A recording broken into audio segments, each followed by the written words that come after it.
Annyeonghaseyo! Hi everyone, this is Ariel, one half of Soju for two, and this is a video I wanted to make of a few things that I think Koreans will do if you are friends or if they like you. Some of them may or may not breach cultural boundaries that I have as an American, and maybe other foreigners feel the same way. So I just want to tell you about them so maybe you can be prepared. So the first one I'm going to talk about is probably the least important, but this one I just think is fascinating. So this one is fan death. If you've never heard of fan death, it's basically a belief, a superstition, or maybe an urban legend that Koreans believe that if you leave a fan or air conditioner on in a room without a window open, you'll basically die of either asphyxiation, means like you'll choke, or you will die of hypothermia, you're too cold. I mean, there's lots of rationale that this is not, logical, but I think it's an urban legend. Maybe someone had an electrical fire or something and the house burned down. Something like that led to this belief. But as someone who slept with a fan on for my entire college career because my twin sister cannot sleep in a room without, ambient noise, I survived. So I want to tell them I survived. But in one of my classes, my teacher classes, I talked about superstitions, and I mentioned this, and they were all like, no, this is not a superstition. This is fact. I'm like, okay. Yeah, so it's just one of those things. So if you're in a room with Koreans and you put the air conditioner on, they will open that up. And they're doing it because they love you. Let's think of it like that. I think of it like that. So the next thing is actual people like you or they care about you. And this is sharing food. Now, in Korea, food is such an important part of everyday life. And one thing that people will do is put food on your plate. This is something when someone's really close to you. Usually coworkers, we don't do that so much as we just share food. But my co-teacher, she'll sometimes put food on my plate, or my landlady will sometimes do this if she makes me dinner or something like that. This is a really loving thing, and usually if you're dating someone or if you're married or things like that, it's a really loving thing. But also, which is kind of, I say, pushing those boundaries of cultural differences, is shoving food in your mouth. So if you've seen dramas, you've seen people shoving lettuce wraps, some, into the mouth, and this is funny because it does happen all the time here, and my biggest thing is my kids do this. My kids will be like, oh, I don't know what they're eating, some sort of chip or squid snack or something, and they'll just shove it in my mouth. Like, teacher, and then I turn, and before I even close my mouth, there's food in there. And I've gotten used to it. Some people, this might gross them out. It might be pushing the boundaries too much. I've accepted it. I don't know. My kids are funny. My kids love me. They're constantly giving me food. They're giving me snacks. If a child gives you a part of their Pepero, one of their Pepero, that's love. I really think it's true. It's the same thing in the States, with lollipops and stuff. But here, people will put it into your mouth, which is one of those things that's I'm not used to. But I've come to accept it. So that shows love. They're not trying to invade your space. The next thing is holding hands. So this is a same-sex thing. Women will continually hold other women's hands. If you come up to someone, you're like, oh, hi, how are you? Hold hands and do it for a long time. And this is one of those things that, because I come from America where it's kind of frowned upon, other than little girls, if women are holding hands for a long period of time. Linking arms is okay, but you don't usually see women holding hands often, and there's a stigma attached to it. And I don't think that's right, but that's just the way it is in America. So I will literally be walking down the street holding a fully grown adult's hand for a long time because that's what they do, and that's how they feel comfortable and close with you. So I've just sort of accepted it. I've pushed past my boundaries of that. And I'm a holder. I'm an arm linker. I'm a hugger. I'm really a person like that. But holding hands is something I had to really get used to when I got here with same sex. And men do it as well. So guys, be prepared for this because Korean men are very touchy with other men. Always an arm around the shoulder, holding hands. You'll see it a lot. And it's we think it's a come on or something, but really it's part of the culture. It may be a come on, but I think it's honestly most of the time it's just a friend thing. Okay, so the next one is telling you about your appearance. So this one came up today.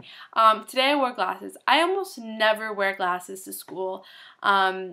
For a lot of times I don't need glasses when I'm at school because I don't stare at the computer screen all day. I spend 4 hours teaching, then maybe 2 hours looking at the computer, and then maybe 2 hours walking around or doing stuff. So I don't usually need them. I used to wear my glasses a lot when I was staring at a computer, typing all day when I was in college, stuff like that. But today I was making a winter book for a summer book for camp, and so I wore my glasses. I was staring at the computer for like 5 hours because my kids are on vacation, and literally all of my coworkers had a comment about it. But many of them said something to the effect of, "Oh, you look really smart with glasses, but you look prettier without glasses." So this is totally a common thing. People will comment on your appearance just because they like you and they feel comfortable saying it. So don't take offense to it. It's going to happen. A lot of my friends will say something like, "Oh, like you look chubby today," or "You don't look pretty today," or whatever those things are. And that happens a lot. For me, it doesn't usually happen that often. My co-teacher's really, really like, I don't know, she really understands like American like neuroses or things like that, like how American women don't usually like being told that they look, thin or heavy. But other people will say it for sure, and my friends say it all the time that their coworkers say it to them. Okay, and the next one is jjimjilbang. So if, Korean people ask you to do jjimjilbang with them, women will have a separate area, obviously.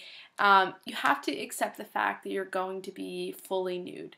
For me, this is not a problem. I grew up working in a dress shop. I'm very, very comfortable with nudity. I'm just so used to it. I have no problem with it, frankly. I know a lot of foreigners aren't like this. They're not that comfortable with being nude themselves or seeing other nude people continually. I just get over it. Also, the fact that you're a foreigner, you have a foreign body, a lot of times that might be very different from Korean women. You might get stared at more. So it's like that neuroses, like I'm naked, but I'm also being stared at.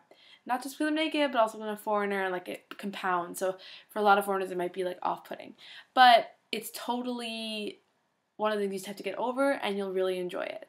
Also, another thing that's kind of interesting is scrubbing in Korea. So if someone's your friend or you're really close with them, they're going to ask to scrub your back, or they want you to scrub their back. And you use this like little scrubber, and you like really, really work at it. And it seems kind of like nerve-wracking, and because you're like, I'm fully naked right now, but you have to kind of just accept it.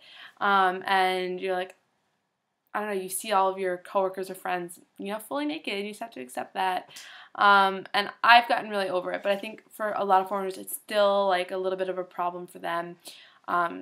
Self-esteem problem as well as a comfortability problem. So if you're not comfortable with it, then maybe jjimjilbang is not the place for you. Go to a regular, more like westernized spa, like a hotel or something. But for the most part, I think it's really fun and it's a worthwhile experience. And then the last one I want to talk to you guys about is a male one. And this is a male-female one. Though it might be like the same gender thing, I don't really know. But basically, this is very true. It's very drama-specific. If you see dramas, they're constantly pulling girls out of the way of cars. Now, this one I'd have to say, for me, is 100% accurate. Whenever I'm with Korean guys, whomever they are, they will always pull me like away from the street. And okay, I agree. Granted, I'm extremely clumsy, extremely prone to being like attacked by a motorcyclist, which I know is going to happen eventually because they're just out to get me. I'm pretty sure that I don't like stand in the road. Like I'm not doing things that are purposely dangerous. But I must have this like aura around me that I need to be like sheltered from these things because constantly guys are kind of pulling me away from them. And it's not usually like an aggressive like pull, but it's definitely like a lead you away from this. So it's one of those things that at first is kind of patronizing to me, that like I'm not a child, like I can watch and see the road. But then again, like I do know myself and I'm like I will fall over whatever's near me. So I've kind of accepted it that people can sense my clumsiness a mile away. A few of them really, that Koreans do to show you that they like you or they're your friends or they care about you. So a lot of them might be a little off-putting. They might push social boundaries or cultural boundaries that we have. But I say that most of them are really well-intentioned and you just sort of have to push through them even if they're a little bit sensitive or difficult for you. So if you have questions, please leave them below. And remember, these are just my opinions, things I've experienced. So other people might have different events or different experiences or opinions. So please remember that while you're commenting. Bye, guys.